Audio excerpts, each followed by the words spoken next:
राधानगरी भुदरगड विधानसभा मतदारसंघातील मेहुण्या पाहुण्यांचा वाद राज्याला सर्वश्रुत आहे। या दोघांच्या वादाचा फायदा यावेळी शिवसेनेला झाला। राष्ट्रवादीचे नेते माजी आमदार के.पी. पाटील आणि जिल्हा बँकेचे संचालक ए.वाय. पाटील हे सख्खे मेहुणे पाहुणे आहेत। मात्र अंतर्गत वाढलेला संघर्ष आता मिटण्याची शक्यता आहे। राष्ट्रवादीचे नेते आणि उपमुख्यमंत्री अजित पवार येत्या 25 ऑगस्टला कोल्हापूर दौऱ्यावर येत आहेत। वैद्यकीय शिक्षण मंत्री हसन मुश्रीफ यांच्या मदतीने या मेहुण्या पाहुण्यांच्या वादावर पडदा पाडण्याची शक्यता आहे। विधानसभा निवडणुकीतील करवीर विधानसभा मतदारसंघातील काँग्रेसचे उमेदवार राहुल पाटील यांचा येत्या 25 ऑगस्ट रोजी करवीर तालुक्यातील सडोली खालसा येथे उपमुख्यमंत्री अजित पवार यांच्या उपस्थितीत पक्षप्रवेश होतोय। या निमित्ताने पवार हे कोल्हापूर दौऱ्यावर येणार आहेत। जिल्हा परिषद निवडणूक, गोकुळ दूध संघ, जिल्हा बँकेच्या निवडणुकीच्या पार्श्वभूमीवर पक्षांतर्गत नेत्यांची एकमत करण्याचा प्रयत्न वरिष्ठ नेत्यांकडून सुरू आहे।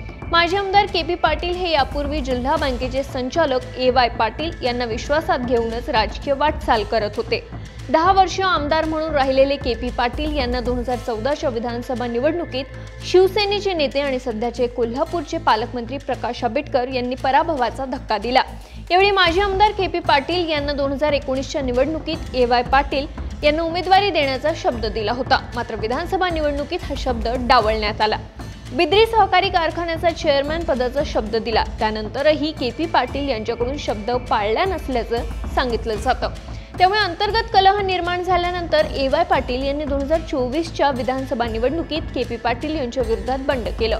राधानगरी विधानसभा मतदारसंघातील दिवंगत आमदार पी.एन. पाटील यांचा गट पालकमंत्री आंबेडकर यांच्या मागे राहिला। शिवाय या दोघांचा वादाचा फायदा आंबेडकर यांना झाला। विकास कामाची कोणतीच संधी पालकमंत्री आंबेडकरांनी सोडली नसल्याने जनतेने प्रचंड मताधिक्याने निवडून दिलं। मात्र 2024च्या विधानसभा निवडणुकीत मेहुण्या पाहुण्यांचा वाद अतिशय टोकाचा बनला। बिद्री सहकारी साखर कारखान्यात देखील ए.वाय. पाटील यांनी के.पी. पाटील यांच्या विरोधात बंड केलं। त्यांनी थेट आंबेडकर यांच्या पॅनलमधूनच निवडणूक लढवली। मात्र दोघांच्या वादात तिसऱ्याचा फायदा होत असल्याचं राजकीय शहाणपण आता पक्षातील नेत्यांसह माजी आमदार के.पी. पाटील आणि ए.वाय. पाटील यांना देखील आलंय।